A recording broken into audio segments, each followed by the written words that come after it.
오늘 우리들에게 주신 하나님 말씀 창세기 12장 1절부터 9절까지 말씀입니다. 창세기 12장 1절부터 9절까지 말씀, 기록된 하나님 말씀을 제가 받들어 읽습니다. 여호와께서 아브라함에게 이르시되 너는 너의 고향과 친척과 아버지의 집을 떠나 내가 네게 보여줄 땅으로 가라. 내가 너로 큰 민족을 이루고 내게 복을 주어 내 이름을 창대하게 하리니 너는 복이 될지라. 너를 축복하는 자에게는 내가 복을 내리고 너를 저주하는 자에게는 내가 저주하리니 땅의 모든 족속이 너로 말미암아 복을 얻을 것이라 하신지라. 이에 아브라함이 여호와의 말씀을 따라갔고 롯도 그와 함께 갔으며 아브라함이 하란을 떠날 때에 75세였더라. 아브라함이 그의 아내 사레와 조카 롯과 하란에서 모은 모든 소유와 얻은 사람들을 이끌고 가나안 땅으로 가려고 떠나서 마침내 가나안 땅에 들어갔더라. 아브라함이 그 땅을 지나 세겜 땅 모래 상수리에 이르니 그때 가나안 사람이 그 땅에 거주하였더라. 여호와께서 아브라함에게 나타나 이르시되 내가 이 땅을 내 자손에게 주리라 하신지라. 자기에게 나타나신 여호와께 그가 그곳에서 제단을 쌓고 거기서 베델 동쪽 산으로 옮겨 장막을 치니 서쪽은 베델이요 동쪽은 아이라. 그가 그곳에서 여호와께 제단을 쌓고 여호와의 이름을 부르더니 점점 남방으로 옮겨갔더라. 아멘. 어떤 교회 집사님이 로또를 열심히 사더랍니다. 그래서 왜 그렇게 열심히 로또를 사냐 그랬더니 성경에 나와 있다고. 오늘 말씀에 롯도 그와 함께 갔더라. 그 로또와 이 로또는 다른 겁니다. 그래서 성경을 읽으면서 중요한 것은 거기에 등장하는 사람들도 우리가 볼 수 있고 보면서 그 한 분 한 분을 우리의 신앙의 모델로 삼아서 바라봄의 대상으로 삼을 때 우리가 그 믿음을 본받아갈 수 있겠고 그만큼 우리의 믿음을 키워갈 수 있을 것입니다. 그런데 더 중요한 것은 그 사람들을 통해서 일하시는 하나님이십니다. 하나님께 시선을 뗀다면, 하나님께 시선을 고정하지 못한다면 우리는 성경을 읽으면서 그냥 위인전처럼 성경을 읽을 수도 있겠다 하는 생각을 해봅니다. 창세기의 말씀을 쭉 이어가고 있는데 이번 한 달까지 이어가게 될 겁니다. 이제 지난달에는 창조로부터 바벨탑 역사까지 1장부터 11장까지 창세기 전반부입니다. 하나님의 창조의 이야기인데 바벨탑으로 인해서 하나님께서 그 죄 지은 사람들 언어를 혼잡하게 하시고 또 흩어버리십니다. 그런데 그런 가운데서 하나님은 하나님의 일을 계속하시는데 이제 그 한 사람 한 사람을 부르시고 그들을 통해서 하나님의 구원의 역사를 이루시는데 그것이 아브라함으로부터 시작되어지는 족장들의 이야기입니다. 나머지 창세기 12장부터 50장까지는 후반부로서 족장들의 이야기입니다. 아브라함과 이삭과 야곱과 요셉 4명의 이야기인데 꽤 많은 이야기들이 전개가 되어집니다. 그 한 사람 한 사람 이름을 생각하면 연상되는 단어가 있을 겁니다. 아브라함 그러면 믿음이겠고요, 이삭 그러면 순종이겠고, 야곱은 캐릭터가 참 다양해서 치열한 승부욕, 경쟁, 험악한 세월 등등 야곱과 붙일 수 있겠고, 요셉은 당연히 꿈이죠. 꿈을 꾸는 사람, 꿈꾸는 자가 오는도다. 그런데 그 한 사람 한 사람을 통해서 하신 하나님의 역사가 바로 창세기 기록이고 그것이 구속의 역사로 성경 전체로 이어지게 됩니다. 오늘 아브라함의 이야기 11장 마지막부터 시작해서 25장까지 전체 창세기 3분의 1 정도의 분량을 아브라함의 이야기로 채우고 있으니까 아브라함의 비중이 결코 작은 건 아닙니다. 그런데 더 중요한 것은 그 아브라함을 하나님이 찾아오셨고 하나님이 부르셨고 하나님이 함께 하셨다는 것입니다. 그래서 그 과정을 통해서 아브라함이 됩니다. 아브라함 그러면 존귀한 아버지라는 뜻입니다. 아브라함 그러면 많은 사람, 열국의 아버지란 뜻입니다. 그러니까 존귀한 아버지, 나름대로 삶의 이유와 목적이 잘 사는 것입니다. 복 받는 것입니다. 그런데 아브라함이 될 때는 그 복을 흘려보내는 사람, 복을 나눠주는 사람, 모든 민족이 너로 복을 받겠고, 그래서 너를, 내 이름을 창대하게 하고 너는 복이 될지라. 그냥 복으로만 아브라함에게 꽉 채워지는 것이 아니라 이것이 흘러가서 모든 민족의 복이 되게 하시는 그 하나님의 역사를 이루어갈 때에 명실상부하게 이름값을 하는 아브라함이 되는 것입니다. 그렇습니다. 아브라함을 아브라함 되게 하신 이가 하나님이십니다. 우리가 위인전을 읽는 이유 무엇입니까? 아이들에게 위인전을 읽게 할 때 아이들로 하여금 어떤 인생의 지표를 삼을 수 있는 사람들을 만날 수 있도록 하기 위해서 위인전을 읽으라고 합니다. 근데 그 위인전 읽으면서 자칫 그 사람을 본받고자 하는 마음을 갖는 것까지는 괜찮은데 그런 순기능이 분명히 있습니다. 우리도 아브라함 본받아 그렇게 믿음의 삶을 잘 살아가자. 그런데 때때로는 그것이 핑계거리가 될 수도 있을 것입니다. 아브라함은 아브라함이니까 나는 그렇지 않잖나 하는 것으로서 아브라함의 믿음은 인류 믿음으로 그렇게 딱 정해놓고 나는 2류나 3류밖에 안 되니까 라고 하는 그런 비교 대상으로 삼는다고 한다면 이것은 역기능이 될 것입니다. 여러분, 분명히 아브라함은 믿음의 조상입니다. 아브라함이라는 이름을 부르면 가장 먼저 믿음이 연상되어집니다. 그 믿음에 대해서 성경은 여러 번 강조해서 그것을 칭찬하고 있고 본받아야 된다고 얘기하는 것 사실입니다. 그럼에도 불구하고 아브라함도 실수가 많고 허물이 많았습니다. 성경적인 표현을 쓴다면 본질상 진노의 자녀였습니다. 그랬는데 그 아브라함을 아브라함 되게 하신 이는 하나님이시라고 하는 것입니다.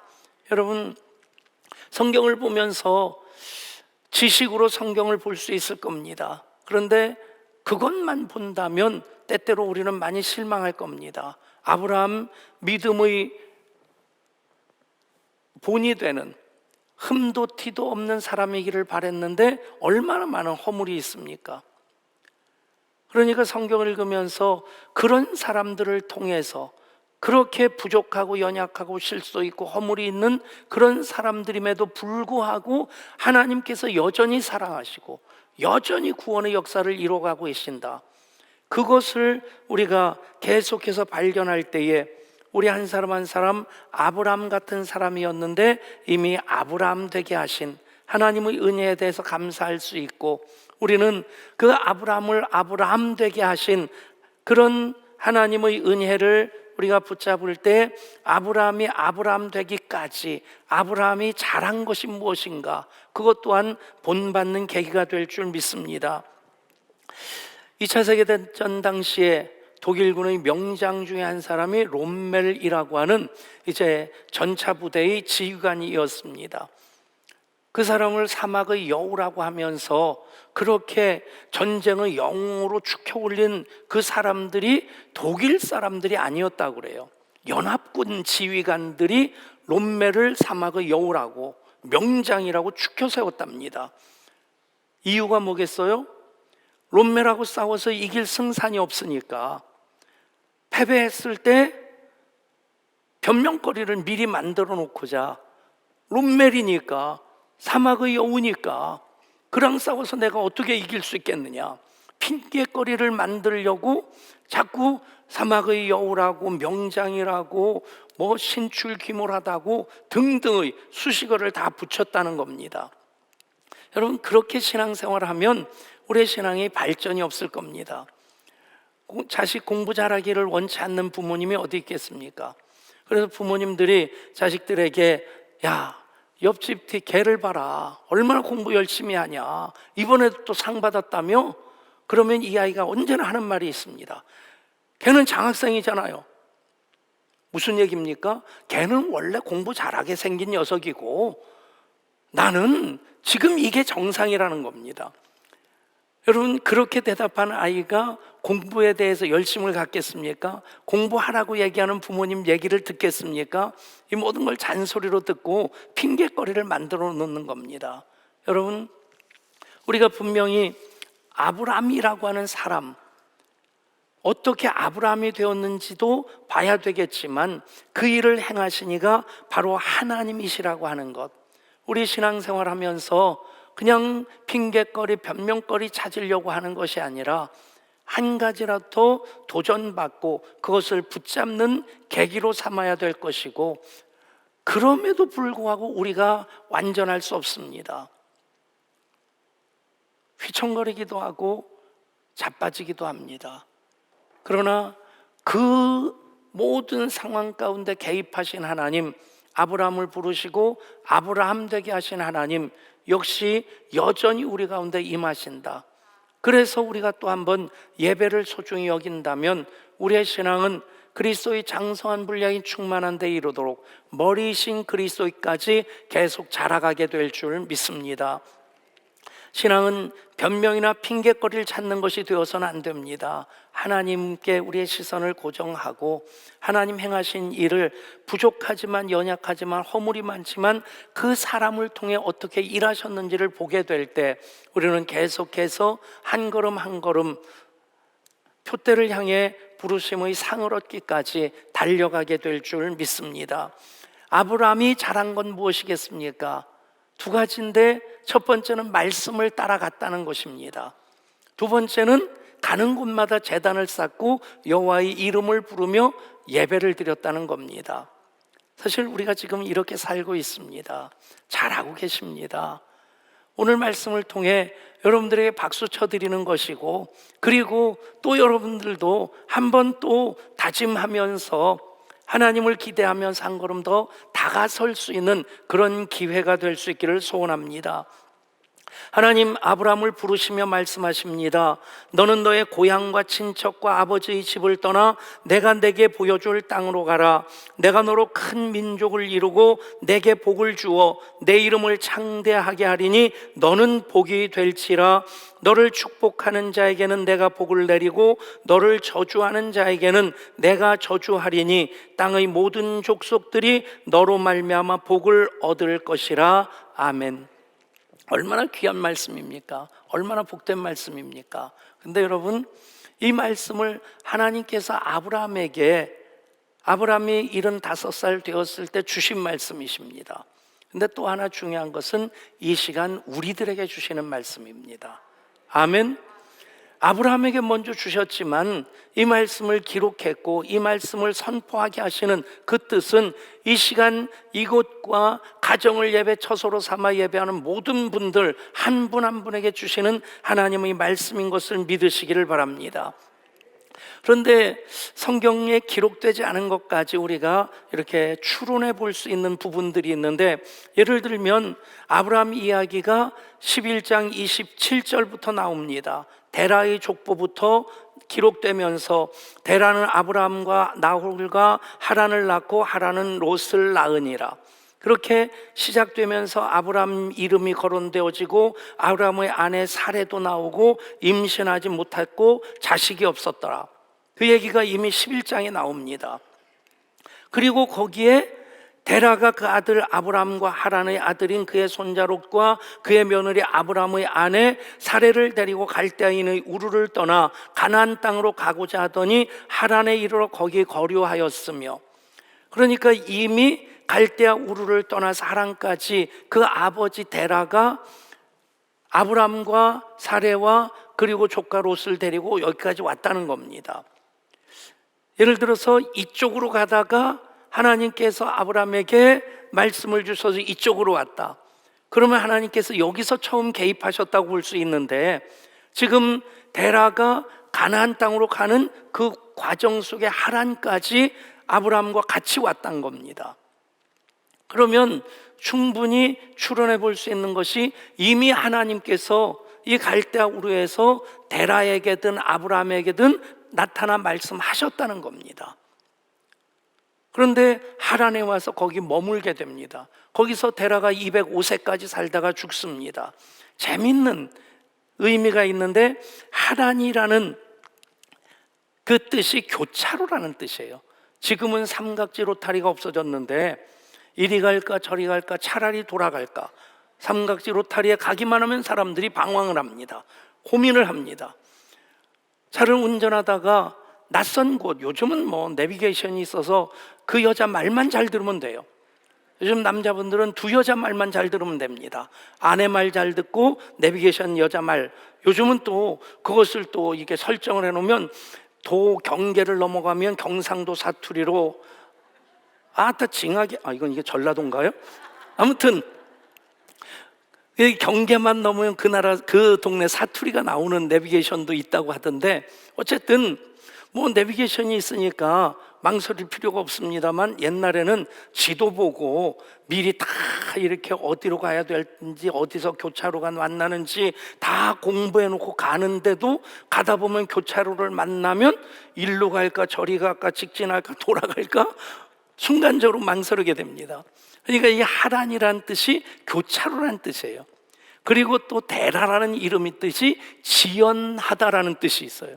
그러니까 하나님께서 이미 데라에게 아브라함을 통해서든지 데라를 통해서든지 말씀해 주셨고 가나안 땅으로 가라 하셨는데, 지금 교차로라는 하란에 와가지고 몇십 년이라는 시간이 흘렀는지는 모르겠지만 여기서 데라가 지연시키다가 거기서 205세로 죽은 겁니다.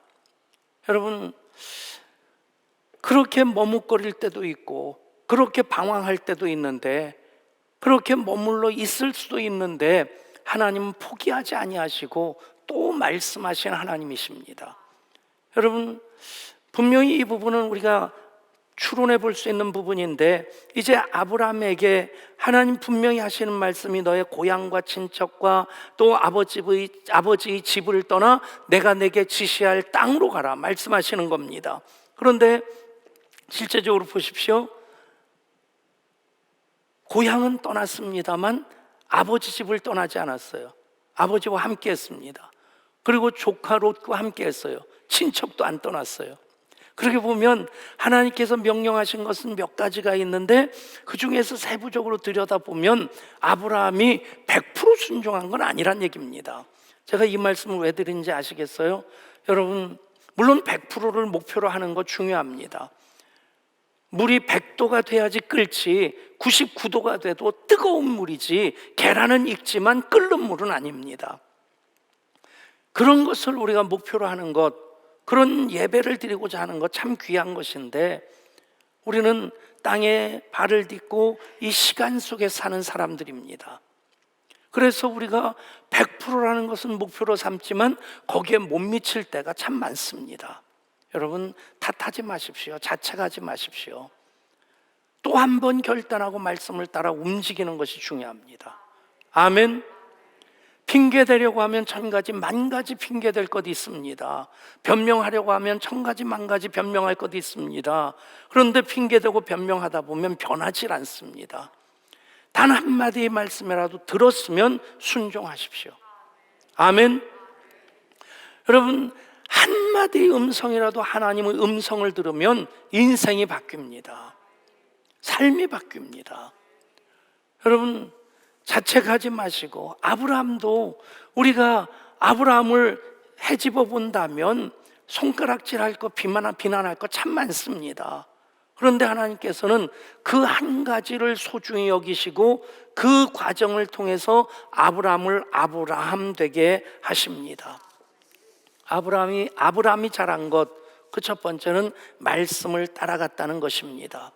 여러분, 기록된 말씀을 이 시간 선포하는 말씀으로 주시는 것, 여러분 각자에게 주시는 말씀인 것을 믿으시길 바랍니다. 통째로 다 기억하면 참 좋겠는데 잊어버려 주시는 것도 고마워요. 어떤 분들은 너무 기억을 잘하셔서 예화 들었던 거 다 들으면 이거 했던 건데, 그때부터는 귀를 닫습니다.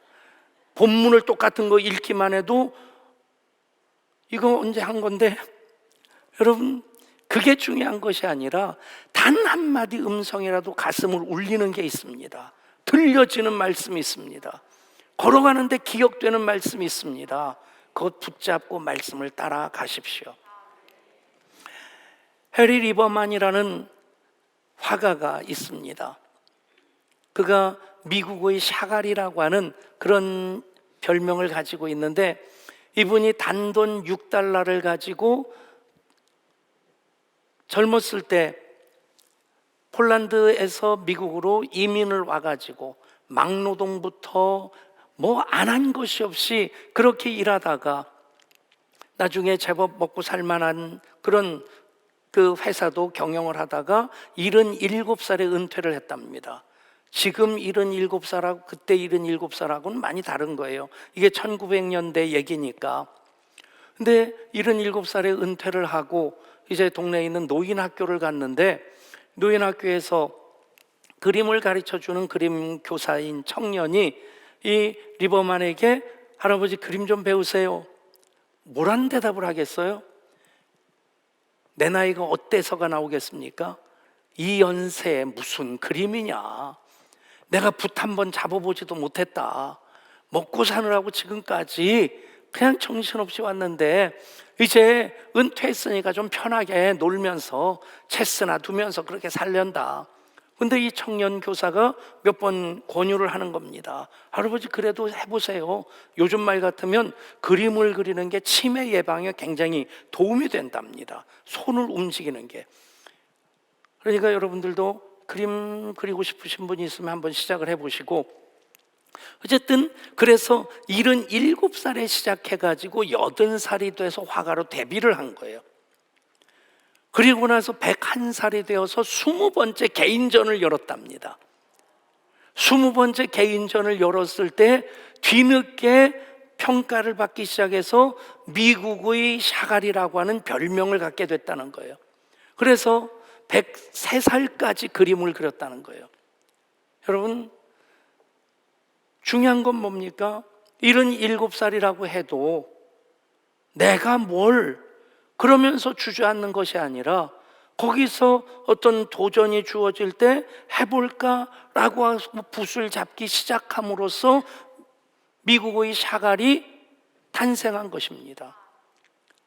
부끄러운 고백입니다만 저 자신도 이제 목사가 되지 않겠다고 결심을 했다가 목사가 됐습니다. 목사가 된 다음에는 내 사전에 개척은 없다 그랬는데 눈에 뵈는 게 없고 뚜껑이 열려가지고 개척은 했습니다.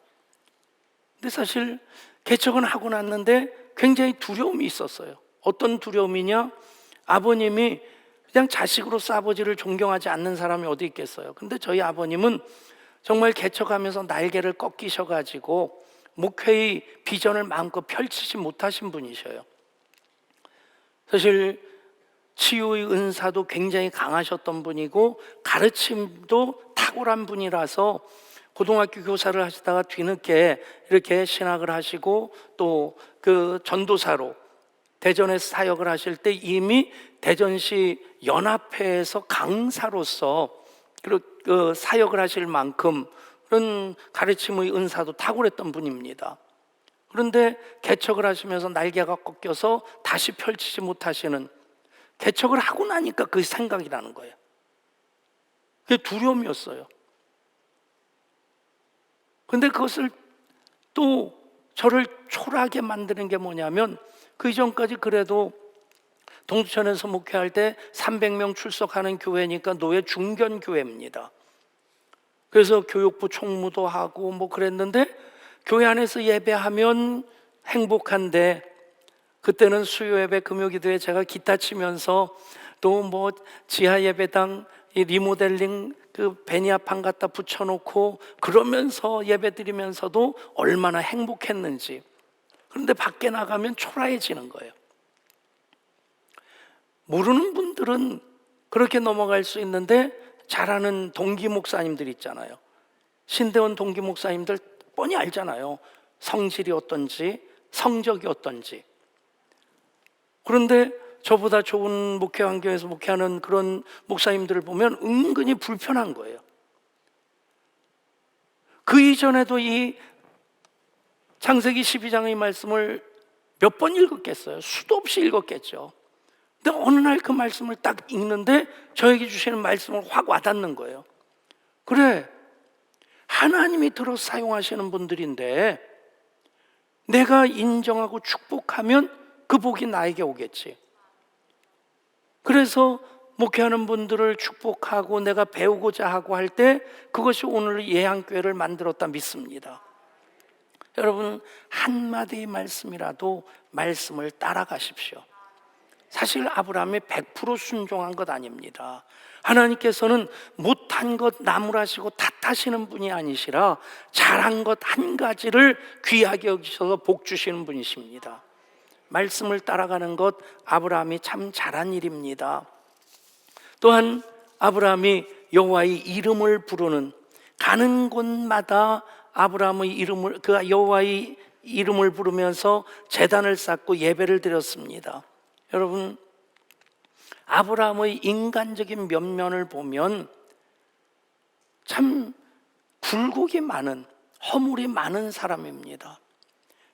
가장 큰 실수가 뭐였을까 생각해 보면 애굽에 내려갔을 때 자기 하나 살겠다고 아내 사례를 누이 동생이라고 해서 바로에게 내줍니다.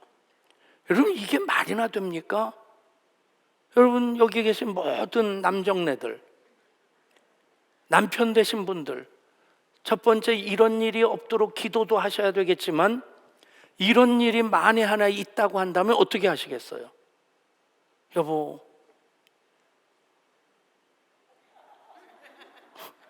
눈물 굴뚱뚱 해가지고 뚝뚝 흘리면서 우리 그래도 살아야 되잖아. 뭐 그러면서 아내를 내줄 사람이 누가 있겠어요? 그 앞을 사면서 그래, 죽여라, 죽여, 나부터 죽여라, 너 죽고 나 죽자. 표정들 보니까 지금 굉장히 속으로 기도를 많이 하시는 것 같은데, 여러분, 사실 그래야 되는 것 아닙니까? 얼마나 못난 남편이에요. 얼마나 이기적인 남편입니까?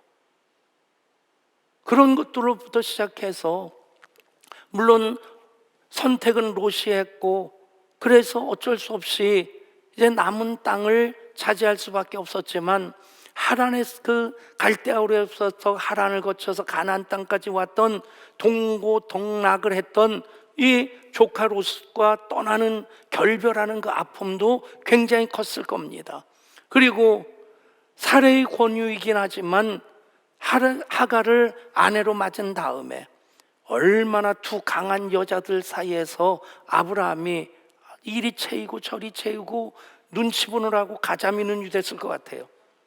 여러분, 이런 삶을 산 아브라함이었단 얘기입니다. 여러분, 아브라함에 대해서 우리가 괜히 기죽을 이유가 없습니다. 그분은 인류 신앙이고 나는 삼류 사류나 된다? 아닙니다. 아브라함도 우리 못지않게, 아니 우리보다 더 허물이 많았으면 많았지 적지 않았습니다. 그런데 아브라함은 어떤 상황에서든지 제단을 쌓고 여호와의 이름을 부르며 예배했습니다. 사랑하는 여러분, 우리도 지금 그렇게 살고 있습니다. 어쩌면 코로나19 상황에서 우리가 얼마나 처절하게 예배합니까? 가정에서 예배 드리는 분들이 편하고자 그곳에 머물러 있겠습니까? 여러분, 그렇게 예배하는 그 예배 하나님께서 탓하지 아니하시고 다 받으십니다. 그 잘한다, 토닥토닥도 해주시고 쓰담쓰담도 해주시면서, 여러분, 우리가 예배들 수단이나 도구로 삼는 것이 아니라 예배가 목적이 되면, 예배가 삶이 되면 내가 예배 드리는 것이 아니라 예배가 나를 끌고 가는 것 경험하게 될 줄 믿습니다. 그때 비로소 할 수 있는 고백이 나는 예배 때문에 삽니다. 예배 없이 나 못 삽니다. 옛날 소련 땅에 3가지 기적이 있었다고 합니다. 나무는 많은데 종이가 없었답니다. 소위 툰드라의 침엽수림, 그렇게 우거져 있는데 그것을 가공할 수 있는 기계가 없고 기술이 없어서 종이가 없었대요. 매장되어 있는 원유는 많은데 이것을 끄집어내서 정제시킬 수 있는 기술이 없어서 원유는 많은데 휘발유가 없었답니다. 땅은 넓은데 식량이 없었대요. 여러분, 그 이유가 뭐겠어요? 하나님 그 땅을 저주하신 겁니다.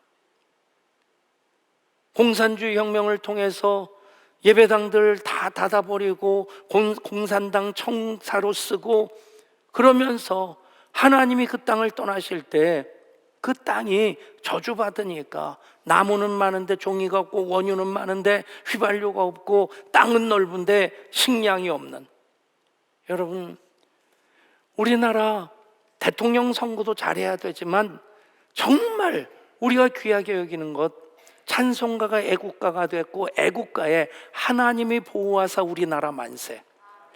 여러분, 6.25 전쟁 이후에 한국을 떠나는 메가더 장군이 그 얘기를 합니다.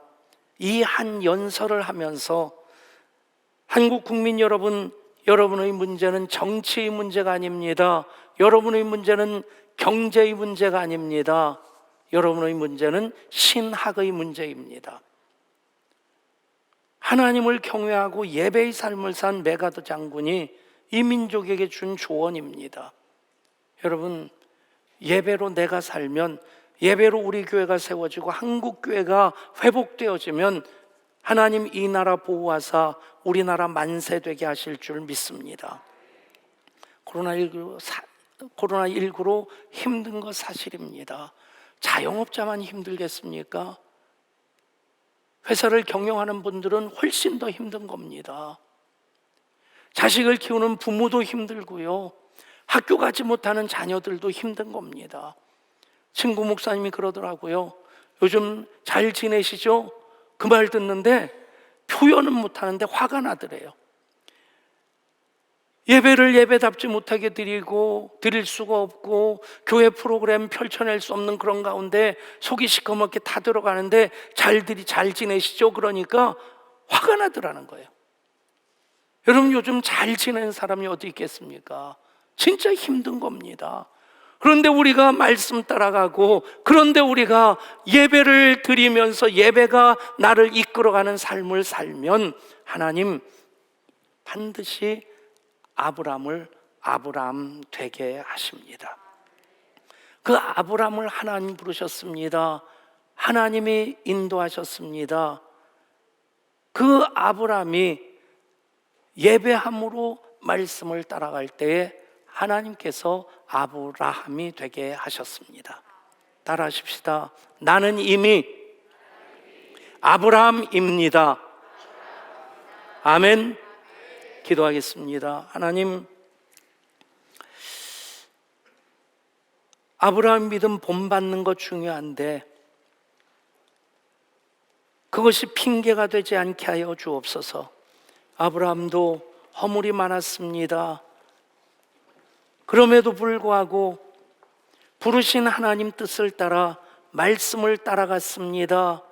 제단을 쌓고 여호와의 이름을 부르며 예배했습니다. 그래서 하나님 아브라함을 아브라함 되게 하셨습니다. 우리를 이미 아브라함 되게 하심 감사드립니다. 아브라함으로 더 잘 살게 하여 주옵소서. 그래서 복이 되고 복을 흘려보내게 하여 주옵소서. 코로나19도 넉넉히 이기게 하여 주옵소서. 모든 묶여있는 것 풀어놓아 다니게 하신 그 말씀을 이루며 살게 하여 주옵소서. 우리 주 예수 그리스도 이름으로 기도드리옵나이다.